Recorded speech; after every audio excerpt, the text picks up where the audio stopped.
Good afternoon, everyone. My name is Gisela Kwok. I am the Director of Provincial Disability Supports Initiative Branch with Alberta Human Services. It is my pleasure to welcome you to today's Employment First webcast, part of a monthly series of webcasts on employment for persons with disabilities. Our topic today is on disclosure at work. Should you tell your employer about disability?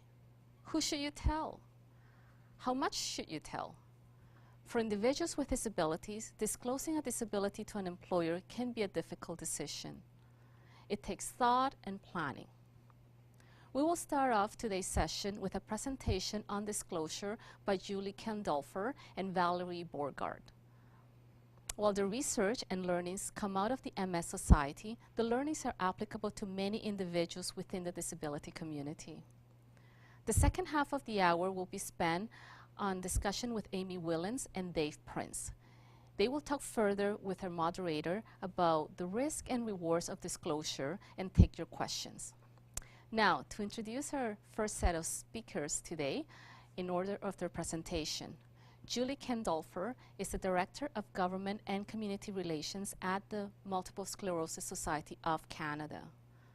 Julie has worked in rehabilitation field with seniors and persons with disabilities in both community and continuing care settings.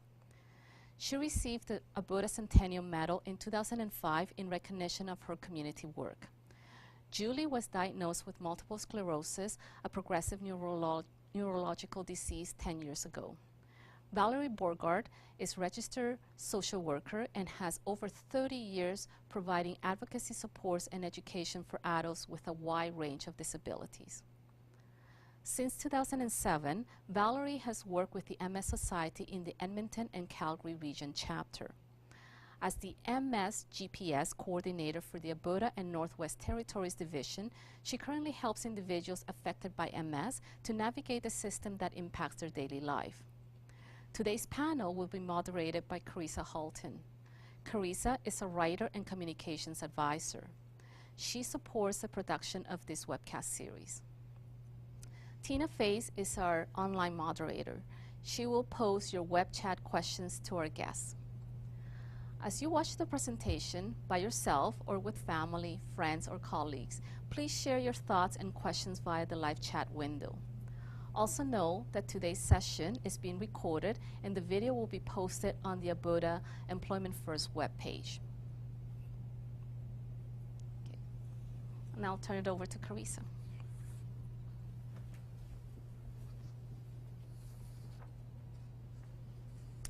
Thank you, Gisela. Sorry. Hello to everyone out there. I'm going to be sharing my personal story as well as some research that we have had come recently.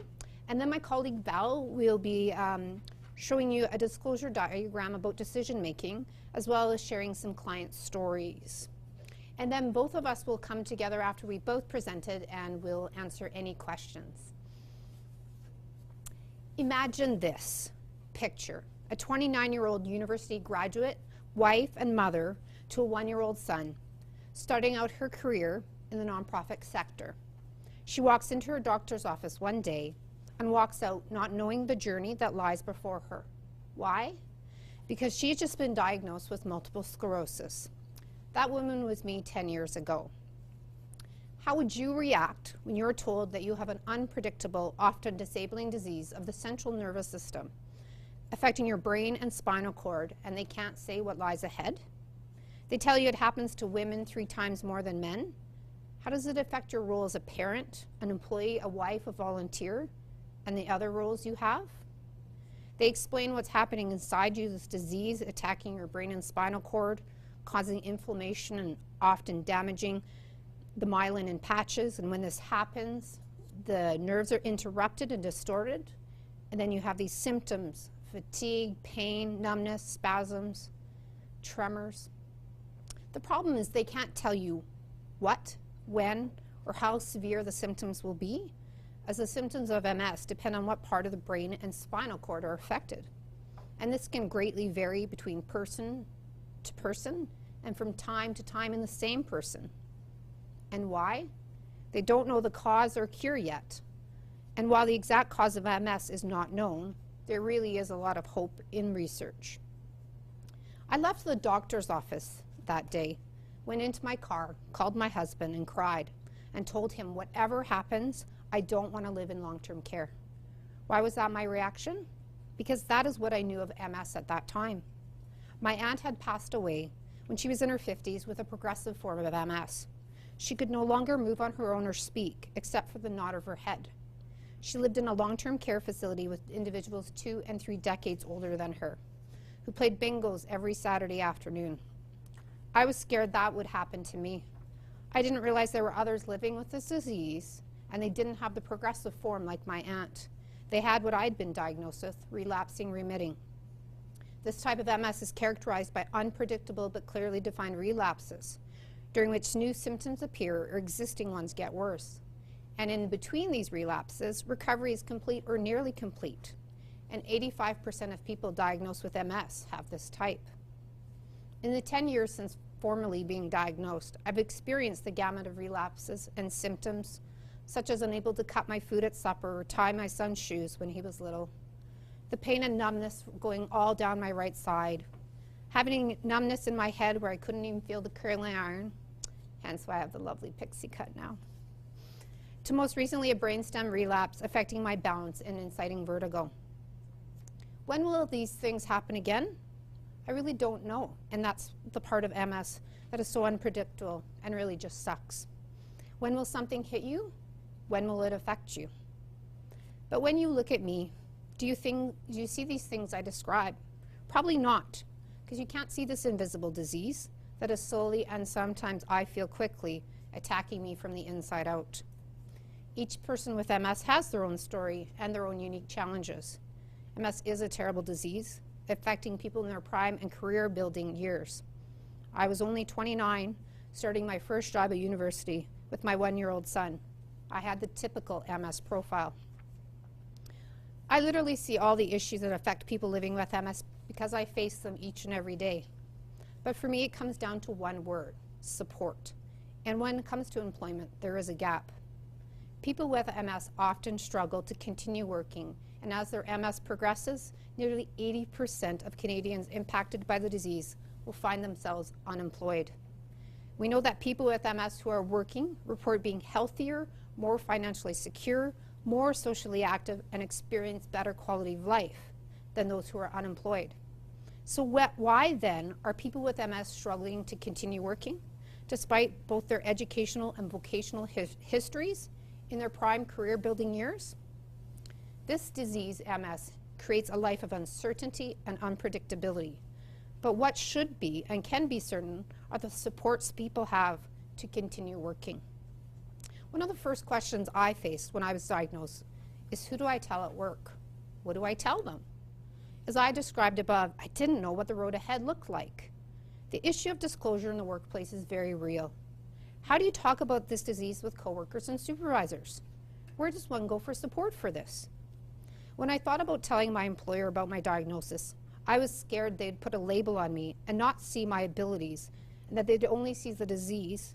And when I was first diagnosed, I only saw the end point, the vision of my aunt living in long-term care. How could I tell them that wouldn't happen to me? Is there a program that could support people diagnosed with MS and other conditions and disabilities? Currently, the early intervention support programs are not for people with episodic disabilities. This is a real gap that could have helped me and many others early on to provide assistance, guidance, and information on all aspects of employment, including disclosure. Federal and provincial funding for employment programs is directed to individuals with permanent and visible disabilities, finding new employment versus supporting people to retain their job. This needs to change. Deciding to disclose is a complex decision, and unfortunately, the information available is rarely based on scientific and empirical studies. In the past year, there's been a few studies published looking at disclosure of MS and employment. One study out of Australia by Kirk and Brown surveyed a large sample of about 673 employed individuals with MS in Australia.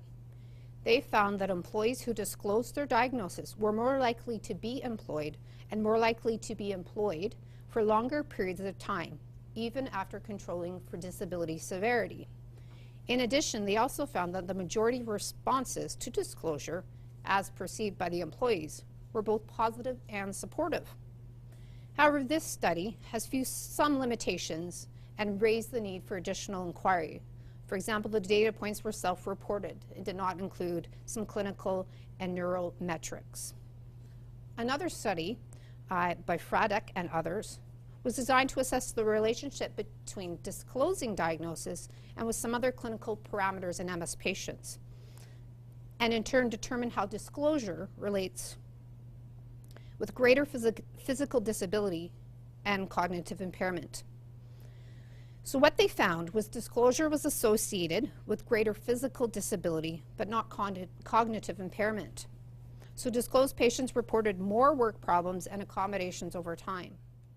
The case study revealed that reasons for disclosing are multifaceted, including connection to the employer, decreased mobility, and problems at work. So early disclosure may help maintain employment if followed by appropriate accommodations. They suggest a really important fact that aiding patients in the decision to disclose is one intervention that may help increase length of employment and provide for a healthier work environment. I think this is an important consideration for program development.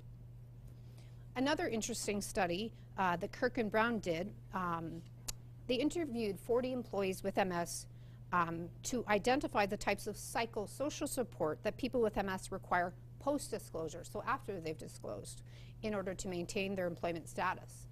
So provision of assistive technology and job accommodation have both been demonstrated to help with the employment retention for many employees. However, still a substantial number of employees still voluntarily leave employment before the onset of significant disability. So despite improved diagnostic tools and rehab programs, there's still room for significant improvement in the capacity for employee empowerment and quality of life at work. So while many employees reported a diminished a sense of confidence and quality of life or confidence in their abilities at work following diagnosis, they also feared possible stigma and discrimination, many of the things I talked about. But while increasing symptom severity is a key factor in the maintenance of employment status, it's likely that despite symptom severity, it is thought that people with MS will remain longer in an inclusive, psychologically safe working environment. As I stated before, deciding to disclose is a complex decision, and although there's been a few studies looking at this, really more research is needed to further understand the impact of disclosure under very different contexts. Also of note, there is research happening right here in our province at the University of Alberta, and it's called Being Disabled and Finding Employment, Success Stories and Lessons Learned. And their purpose is to understand how persons with disability or chronic illness go about finding and sustaining employment. They're especially interested in learning about their decisions about disclosing their disability status, as well as other interview and job searching strategies they found useful. So I think that's exciting that there's some research looking into this very important area. I'm now going to call on my colleague Val to present. Thank you, Julie. So the decision to disclose in the workplace is a very complex one, like Julie said, requiring careful thought and planning. Traditionally, people have been advised not to disclose until necessary, where their ability to complete tasks at work, need for flexibility in the work schedule or workplace, duties, responsibilities may be impacted. However, there might come a time when there are good reasons to disclose personal medical information and specific benefits in doing so. More recently, as Julie mentioned, there has been research and studies completed pointing to outcomes, including increased employment retention and workplace support when a diagnosis or disability is disclosed earlier. Research outcomes point towards the positive benefits of disclosing early for many people. As Julie mentioned in the study by Kirk Brown, the building of trust relationships between employees and employers. Increasing focus on abilities leads to enhanced perception of emotional and psychological safety at work, and employees retaining their sense of work efficacy and reduced intention to leave their employment, which is really important. Kirk Brown says that this is the result of early disclosure. An example that I want to share with you today is a positive experience where early disclosure really worked well for an individual. We were approached for support here at the MS Society from an individual's employer. This was in a healthcare setting, and the employer was aware of the individual's diagnosis of MS. The employee worked in the housekeeping department and was experiencing increasing difficulties in completing her work within the required time frames. She was experiencing frequent mood changes, often happy one minute, and then just the opposite the next. Her fatigue levels were increasing and mobility was being impacted. Her ability to complete her tasks and responsibilities was being impacted. Her working relationship with her coworkers and the clients that she was supporting was also being impacted. So up to this time, the individual had been a model long-term employee with glowing performance reviews. The changes in her work performance and her behaviors caused concern. And because the employer was aware of her disability, they were looking for ways to accommodate and support her so she could remain working. When the employer approached us, they had already worked with the union, and in a joint meeting with the individual's consent, requested our support. Through understanding her MS diagnosis, what her needs were, and possible avenues of support, the individual was able to get the external supports in place that helped her to return to work. They helped her to manage her disability, and once the accommodations were in place, she did return to work, where, you know what, she's gone on to have a really positive experience. That's something that, for her, disclosure and early disclosure was a best case scenario. And I was really happy to say that this was something I'd always wanted to have. Because prior to that, I had another individual who came through my office and her experience was not positive at all. This other individual was working in an office setting, so a little bit different setting. She did not disclose her disability until her work performance reviews started to become negative. The evaluations, those annual performances that we all go through, where they're looking to see how we're doing on our jobs. This one, they also looked at the number of sick days, number of days off, flexing, not being able to show up for work on time, and other factors, even though her actual job tasks and responsibilities were not impacted. She was still completing all the required work. When she contacted the MS Society here in Edmonton, she wanted support to help her know how to disclose to her employer that she actually had a disability, a medical condition that was impacting her job performance. She wanted her employer to understand the reasons for her behaviors. And behaviors, I mean just the ability to report for work on time, the doctor's appointments, the number of appointments, the sick days, the fact that she had to actually leave her work site and use the washroom frequently. So we really looked at that. We supported her in a meeting to go and disclose. On the surface, this employer was supportive. They said all the right things. They gave her a parking space closer to the building, even though it was for customers, and they made sure she knew that she was taking their parking stall. They adjusted her work schedule to accommodate her fatigue, so she could come in later, but then she had to prove that she was staying later. But the employer also did something else. While they added on to her work responsibilities, she ended up covering off workloads for other employees that were on vacation or for vacant positions. But they also started implementing new policies in that workplace.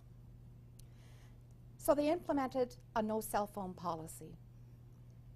This was fine. She could buy into a no cell phone policy during work hours, but this individual was using her cell phone to remind her to take her medications.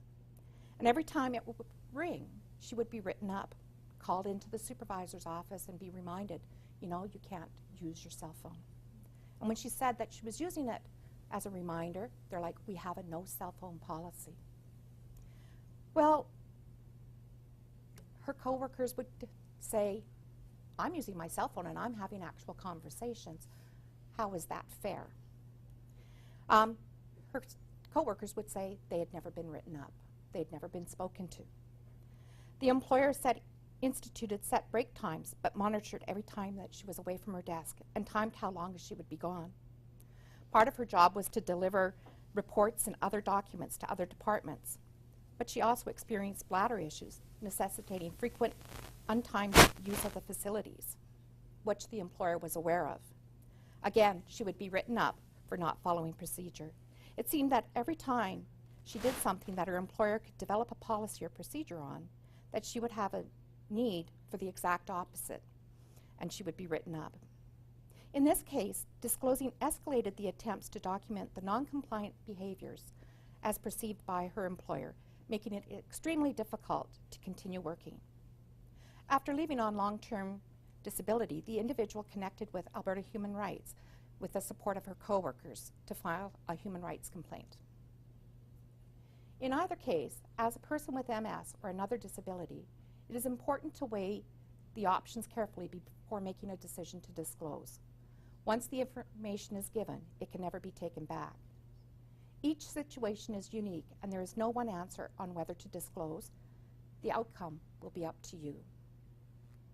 It is important to understand why, when, and to whom, and how much you might choose to disclose about your disability. There is no single or simple answer when it comes to disclosure. There are risks involved, and there is no way to know for sure if your job will be in jeopardy once you do disclose. You may experience support, relief, and understanding, or face curiosity, rejection, fear, pity, or resentment. So it's really important to really look at some important questions when drafting a disclosure plan. Should I tell? You really want to know your rights, and Alberta Human Rights can help you, support you here. Understand the employment standards and review your workplace policies. Consider employee-employer relationship. Is the environment open and honest? Could it be an opportunity to educate the employer and coworker about the disability? Who should I tell, and in what order should I tell? My direct boss, supervisor, human resources if you have one, coworkers, or a union representative. Consider if the information is shared with coworkers, will my boss or supervisor know before I can share with them, and what might that impact be? How much should I tell? Should I tell the name of the disability, or just general information about the disability or disabilities? Should I share all the information or only the areas that would currently impact my work, or should I disclose the long-range outlook? Consider the job duties, tasks related. Consider the job duties or tasks that are related that may be difficult to complete, and might there be tasks that cannot be accommodated? What past accommodations have worked, or new ones might you suggest that would work, and what strategies are currently used to self-accommodate? Try to anticipate questions that the employer might have once you do disclose. It's very important to make an informed and conscious decision on how and when to disclose or not to disclose. Whatever decision a person makes, it is important to understand human rights law, employment standards, workplace policies, what short-term and long-term benefit plan requirements are in the policy. Knowledge is power, and this information can help protect you should you decide to disclose.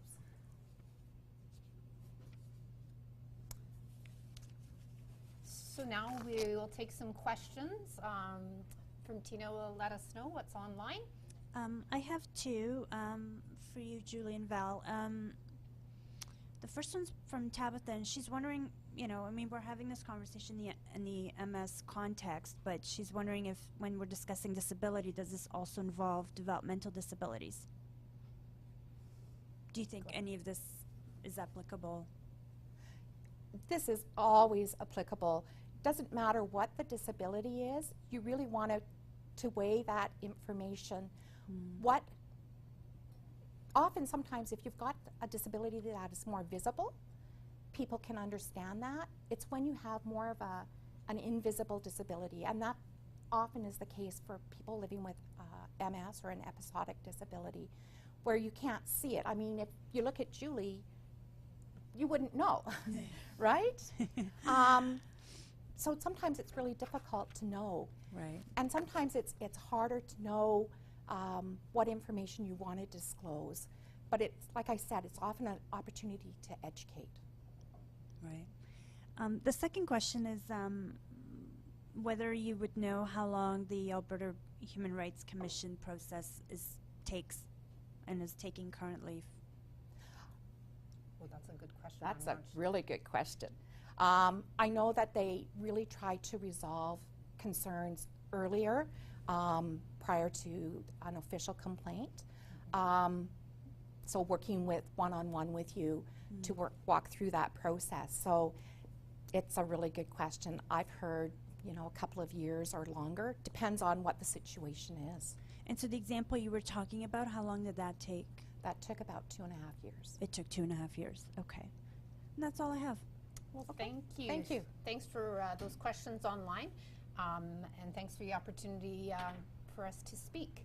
We're now going to go to a video and then have our second set of presenters. Thank you.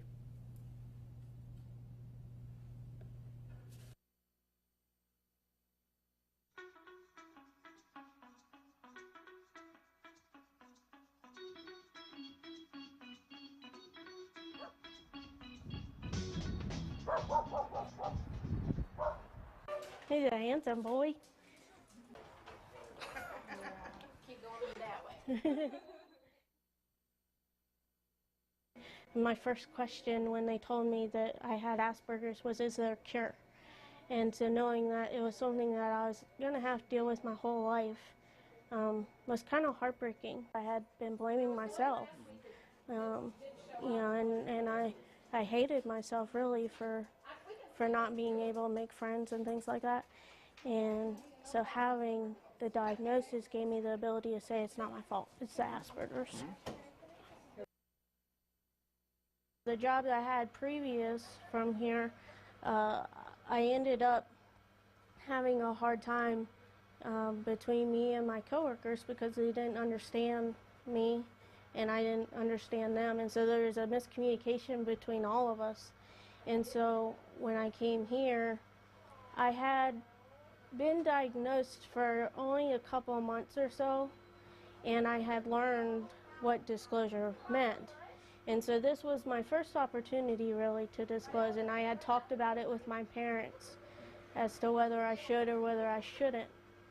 That's a big decision to make because, you know, to just put yourself out there to somebody that you don't even know, it's hard to do.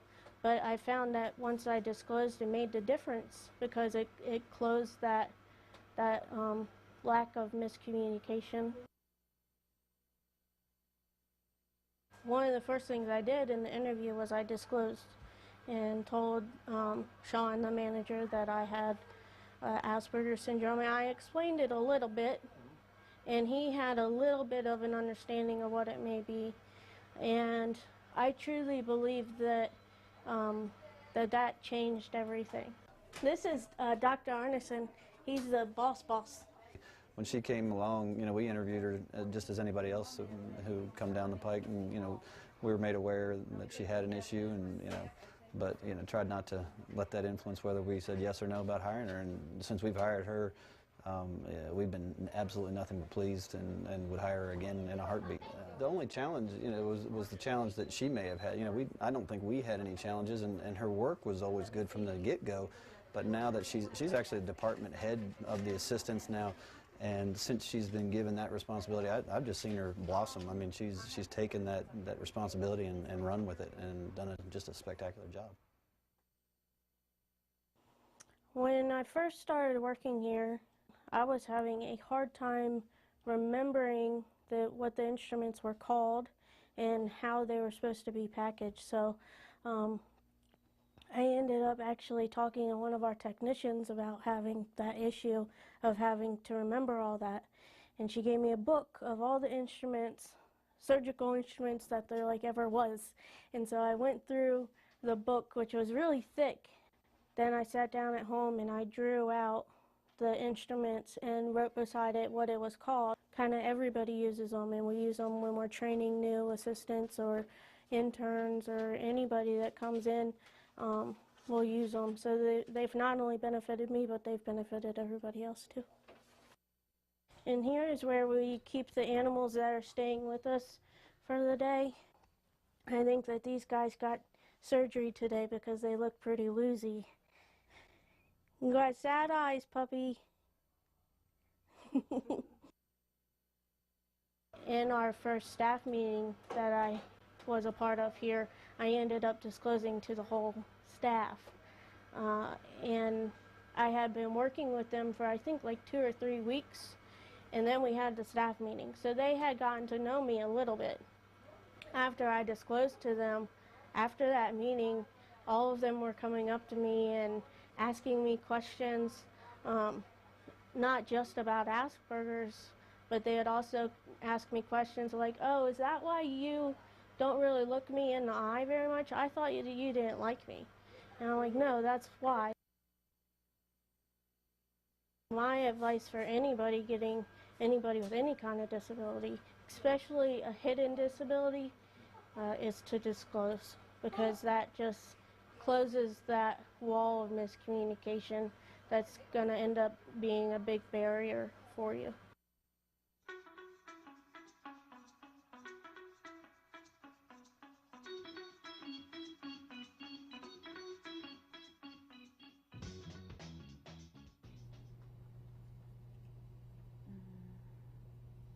Thank you, Julie and Val, for your presentations to us today, and thank you, audience, for tuning in. Continue to add your comments and your questions to the live chat window, and we'll try and get to them as they come up. We're going to have a conversation with Amy Willens and Dave Prince. And Amy, she's a peer support outreach worker on the Assertive Community Treatment Team in Edmonton, and she's a recipient of the 2015 Karna Partners in Health Award. She is the author of Haunted by Blue, published in 2014, and was a participant in the Iowa Writers' Workshop at the University of Iowa. Amy is currently a criminology student, and she was a past member of the Canadian Precision Skating Team. Dave Prince, he's currently the Executive Director of Workforce Strategies with Alberta Human Services. His career as a public servant has focused on human resources for over 30 years, within a dozen different ministries. Beyond his professional experience, he has personally wrestled with this question of disclosure that we'll be dealing with today. Thank you, both of you, for being here. Again, as you have questions for Dave and Amy, please post them in the live chat window, and Tina Fays, our moderator, will present the questions to our presenters. So, Dave, you kind of gave us a little hint of an interesting story there at the end of your bio. Can you tell us a little bit about the disclosure that you wrestle with? Sure. I've been a type 1 diabetic since I was like 18 years old. So my entire life I've been a diabetic, and I've been really fortunate. I've lived with the condition and managed it very well. I have very little consequences from being a long-term diabetic. But I've made it a point through my entire working career to let people know that I am a diabetic, because there are things, even if I look after myself, there are things that can happen in the workplace that it's way better if people know that than they don't. But the question has come up in my mind, is this the right time to do it? Am I telling the right person? And it's all the things we've heard about already. And it really does become a personal choice. I think in my case it was, I'd much rather have people not freak out and wonder what's going on and have them, you know, make the right decisions early. So it's my own kind of, I've tested it a number of times with employers, and it's never proven to be the wrong thing to do. I've never suffered what I would call a negative consequence to it, and it, you know, and I would stand by that decision, you know, to this day. So, Amy, you were on the National Canadian Figure Skating Precision team. skating team. Precision skating team. Now, what's the difference between precision Precision is like synchronized swimming, but on skates. So there's a group of 20 people. Group of you. Yeah. Ah, Yeah. interesting. Now, is that in the Olympics? Not Precision yet. They're skating? working on that to be. This is why I don't know of it. Yeah, It's not yeah. in the Olympics. The It's only time. It's Okay, worldwide. but now. worldwide.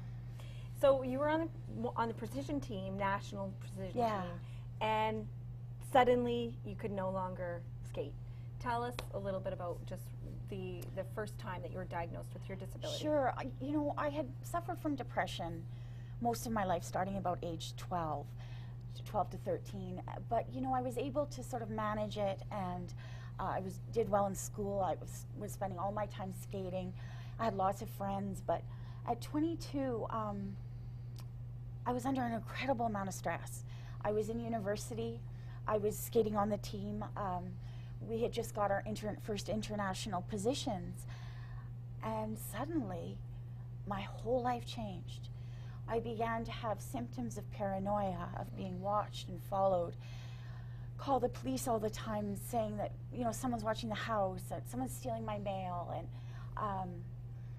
and along with that, I was having hallucinations, hearing things. And the other side of it was that I was experiencing this very profound depression, feeling guilty and worthless, and that everybody was mad at you and you couldn't figure out why. And it was just all spun up so quickly. And my mom came and got me and took me to the hospital, and I was admitted, and that was in November of 1996. And I stayed for months. And so after that, it was really in and out of the hospital. I had to be cared for. For how long? 5 years, in and out of the hospital. And they tried very hard to find a combination of medication that would sort of bring me up out of this. So at that time, school, work, Everything gone. Gone, So done. everything I was gone. Okay. And I had this new identity as psychiatric patient. So my teammates and my friends were very confused and scared by this. So they couldn't support me in it.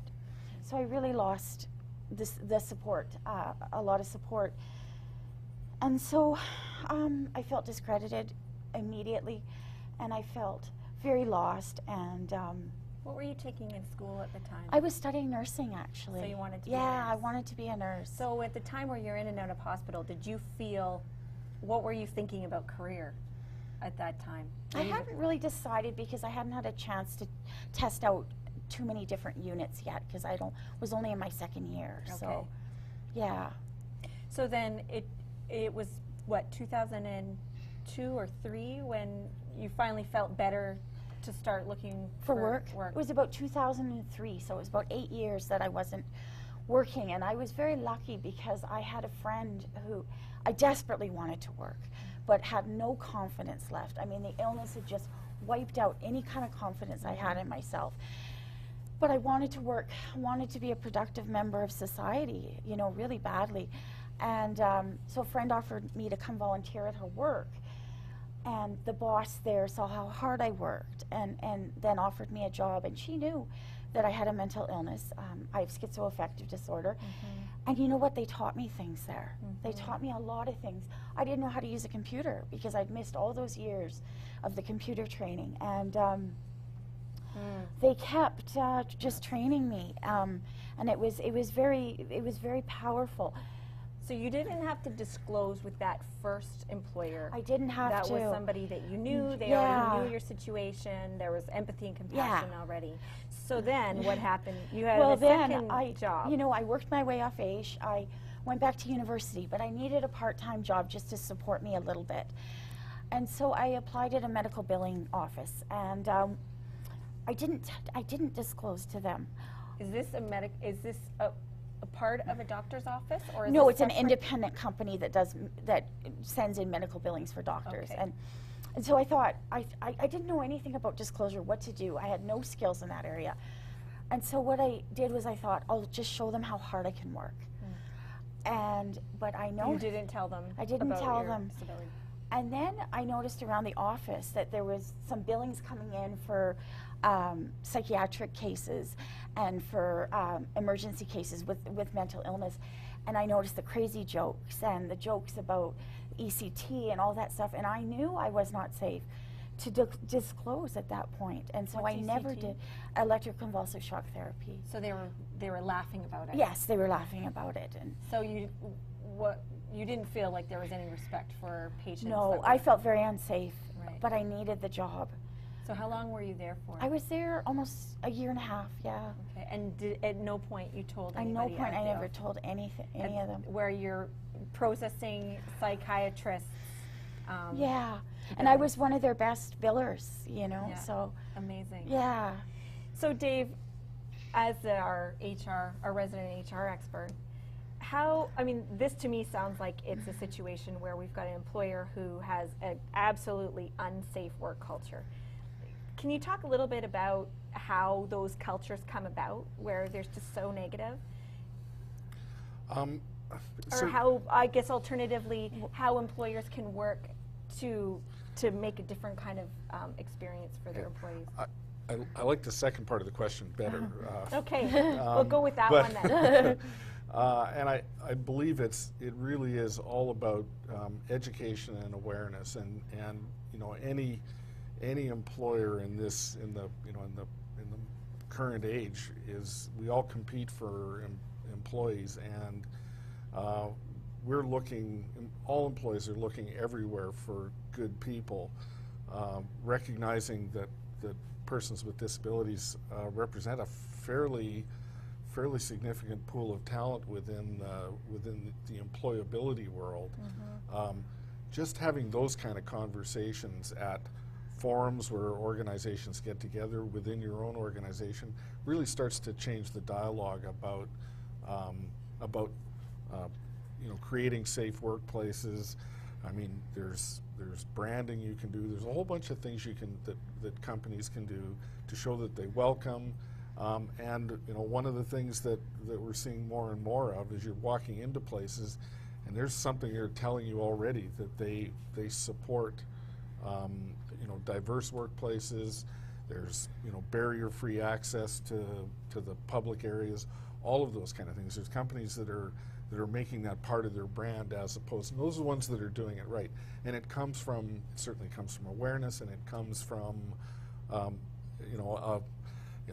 just talking to your first part of the question, a little bit of sensitivity training to what this is all about. The world of disabilities, what disabilities are. We've talked about a couple of things here, but it's huge. Like the range of things that fall under the heading of disabilities is huge, and we need to be very mindful of that if we're going to be the kind of place where people want to come and work. Certainly within the Alberta Public Service, we are very cognizant of that.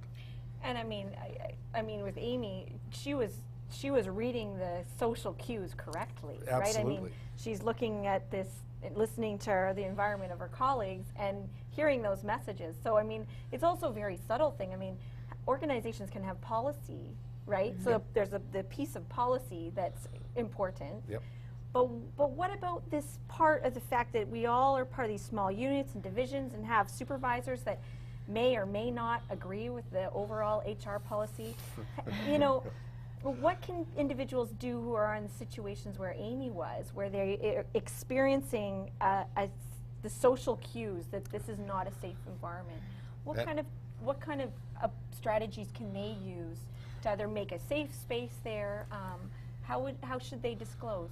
Well, from my perspective, it absolutely takes courage to do that on the side of the employee. But really, when it comes down to it, if you see those kind of cues, you're picking up those kind of signals, first person you sit down with is your supervisor, is your boss, and have that kind of conversation. Here's what I'm seeing, here's what it means to me. So coming to that question about who you disclose to, it's either your direct supervisor, or if you're in an organization that has a human resources office, you disclose there and start sharing, here's what I'm seeing, I need your help. So in fact, you can go to the HR Absolutely. Consultant and then have them in part of the meeting.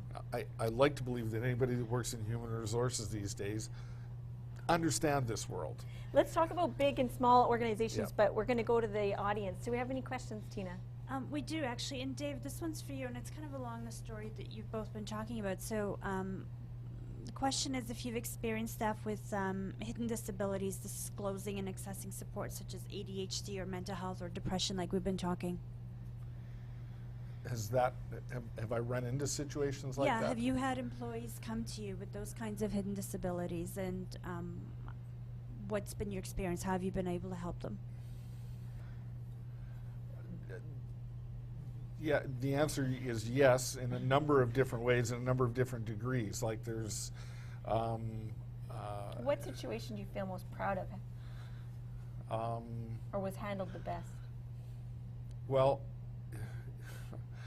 it was somebody that came to see me that was they were very troubled, fearful for their job.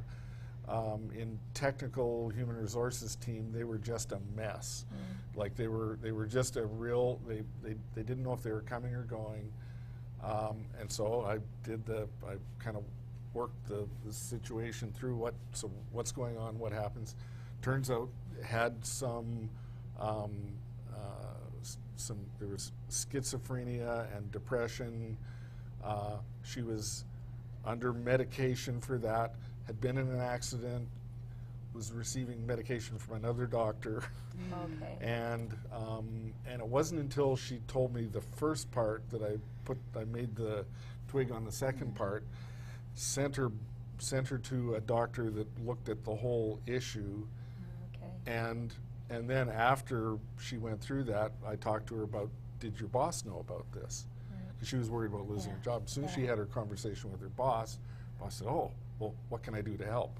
As opposed to, and she was an outstanding employee, and it was just a simple matter of, she had to go through something kind of rugged to get her there, but at the end of it, it was a positive outcome because she was able to talk to her boss, explain that to her, and her world changed for her. Yeah.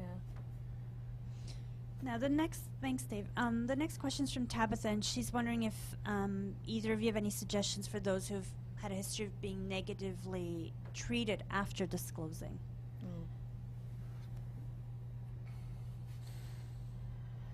That's a hard, I don't know what this. And again, I will always come from the perspective, and it's easy to say, stand up for yourself and say something. Right. It is the Alberta Human Rights Act and the Canadian Human Rights Act are pretty clear about any kind of discriminatory behavior towards somebody on the basis of disability. It doesn't take too much to remind somebody of that. The biggest successes that I've seen for people that mean the most for people is when they've gotten over that. I'm ashamed of this, or I don't want to tell anybody this, but it takes that. You take the power out of somebody else's hand and you put it in your own hands and say, "This is me. This is who I am. Yeah. I need you to understand that, and I may need your help to make this work." It changes the dialogue completely. It's really hard to do. It's extremely hard to do. I don't want to minimize No. that, but the most success I've seen has come from that. And again, education, awareness, all those kind of things. As we grow as a culture, the less and less this is going to be a problem. And I think as an employee, you need to start looking around for the supports. Looking, and some of these programs we were talking about before, to find people who will back you up, and then you can do that, and you can stand in it, and you can say, "This is me," and that's So sometimes, though, to be able to advocate for yourself, Yeah. surely you probably need to reach out to your networks, Yeah. perhaps even Absolutely. outside of your Yep, work. yep. So how have you seen people reach out to networks? Obviously, we had the story that Val presented earlier where the woman came to the MS Society and asked them to come and advocate along with her at that disclosure meeting. Have you seen family members come, partners? How else perhaps can people get help to prop up their confidence? So I got in contact with the Schizophrenia Society of Alberta, Okay. and that was of great benefit to me. Yeah. yeah, and I've seen, I've obviously seen parents. I've seen post-secondary, like teachers and post-secondary instructors that have done the same kind of thing, trying to, stress the effectiveness and the ability of the people we're talking about rather than the disability, and Yeah. trying to do that. One of the other places I've seen some interesting success, and this is more recently, is in that world of accommodation. There are sources for people with disabilities that need some kind of accommodation, and there's groups that can provide, whether it's equipment or whatever, to help with that, to little or no cost to the employee, so that the supports that people can bring into that conversation about when they disclose and what that disclosure means in terms of their capability. There's a whole different kind of stuff that's coming into that conversation now. So Yeah. Now, would you advise them to bring a lawyer? no. Good. I think that's important, right? No. Because Yeah. you think, oh man, this is my Yeah. rights, right? What does that do potentially? I mean, I'm kind of being facetious, Oh, because probably, yeah. but there is that sense of at what point do you get serious about rights and? Certainly, in my experience, limited on that end of it when things go really wrong, where you need to involve lawyers. But it is generally when you've got an organization that is completely out to lunch and they don't understand what rights people do have and what the normal behavior is of an organization towards persons with towards anybody. And it is sometimes it takes some kind of third party review to get that sorted out. But certainly that isn't that's not what I would lead with. I would be leading with, here's who I am and here's what I bring with me when I come to work. Thank you. So Olivia is asking, can a company require in a practicum agreement that the support person disclose a disability, presumably of the person they're supporting? So run that by me again. Can an employer require a support worker disclose a disability? Require? Who is the support worker? The employee? I believe of the person they're supporting.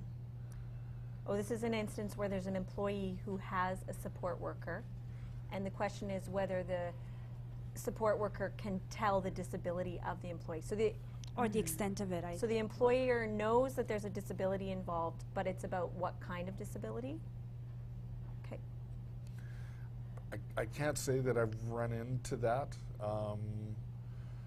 but I think that's a pretty critical conversation to have between the person with the disability and their support And their worker. support worker, that. yeah, I think define. that has to be where Yeah. that communication and that trust has to exist and be pretty clear on that. Like in my own world, I haven't run into something. And there would have to be permissions about Yeah. anything being disclosed. When you're talking about disclosure, and this is kind of a segue into that question around, what do you say? Like, I mean, is it appropriate just to simply say these are the accommodations I need? Like to not have to name what your disability is. You can say these are some of the things that can affect my work, or would you say or else just naming the disability is always the best method of disclosure? So disclosing the symptoms without a name, I which don't is think I a would do fear that. of labeling, or But then they sort of don't have they sort of hover out there. Do you know what I mean? I would disclose what the, disability. what do you think? And I would echo that. I think the thing to do is in that discussion about here's who I am and here's everything about me, and here's what that's going to look like when I'm in the workplace. You may see this, and there's ways that there's ways that I can work with that within a workplace. This is what I've done. Yeah. This is typically what I need from my employer, but you put a name to it, so you can have a conversation about it. And then you can do some education about Exactly. that illness, whatever disability that is. So it can be a real teaching moment too. So there's a lot of opportunities to disclose. You can disclose it. I've got a friend that discloses it right in her letter, to Yep, people, and yep. but others will do it in the interview. You could do it before your 3-month probation, after your 3-month probation. What scenarios have you seen work best? And are there different scenarios that work best for the different disabilities, be it visible or invisible, episodic? Well, certainly, and recognize that my experiences in the public sector, in the provincial government, large employer, and we absolutely do have, if someone is to has some kind of disability and they're going to disclose, we prefer to see it as soon as possible, as upfront a way as possible. So in a cover letter? Well, certainly in the first time we talk to them in person, unless there's something that comes up in the world of there's an accommodation we have to make to where we're holding the interview. Do we need barrier-free access and that kind of stuff? But people that have those kind of needs are generally pretty good about talking about it.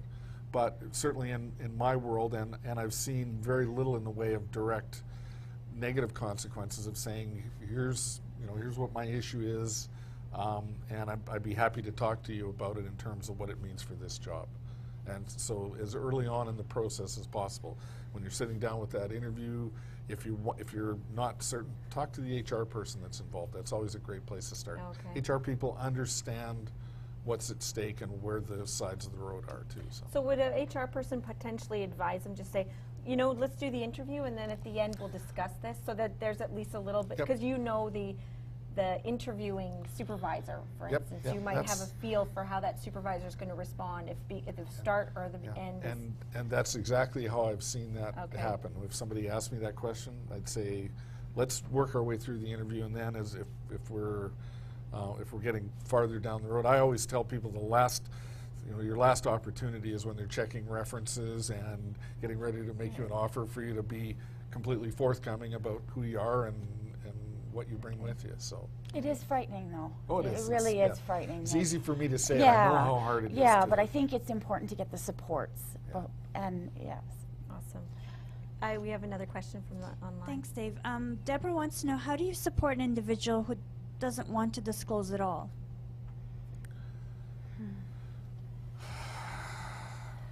So this is from a caregiver, obviously. Yeah.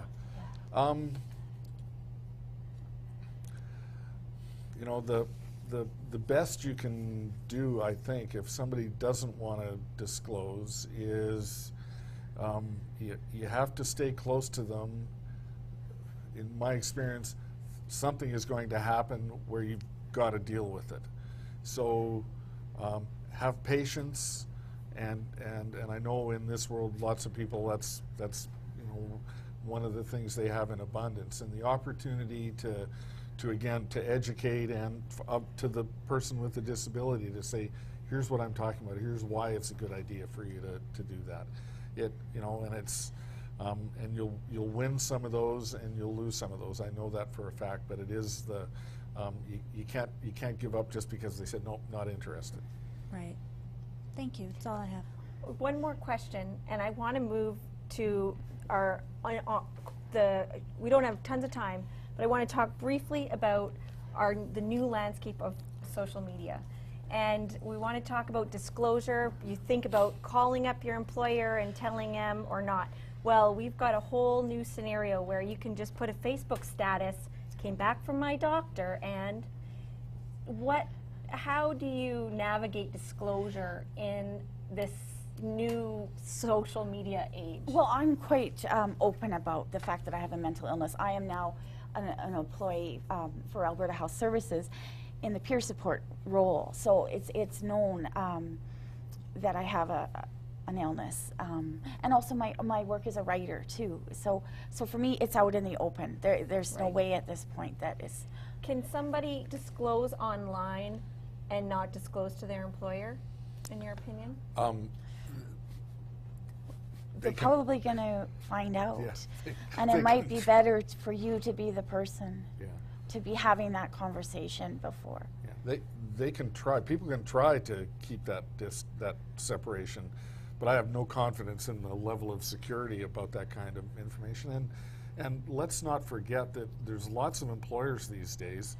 They're out surfing Facebook and all the social media sites because they're looking for people, and they're looking for what people are saying and doing.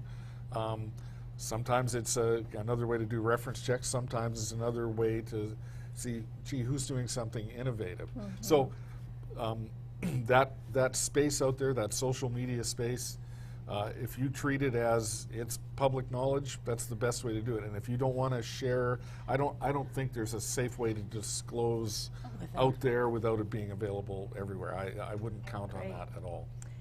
Well, thank you so much, Amy, Dave, and to our previous presenters, Julie and Val. And we've been posting a few short clips which we film after these webcasts. And so feel free to check out our YouTube station in a couple weeks, and you'll also be able to see a bit of new material after that. Gisela, over to you. Teresa. And a big thank you to our guests, Julie and Val, Dave, and Amy, for generously sharing your experiences and insights with us. And to all of you who tune in for this session, we're grateful you spent the hour with us.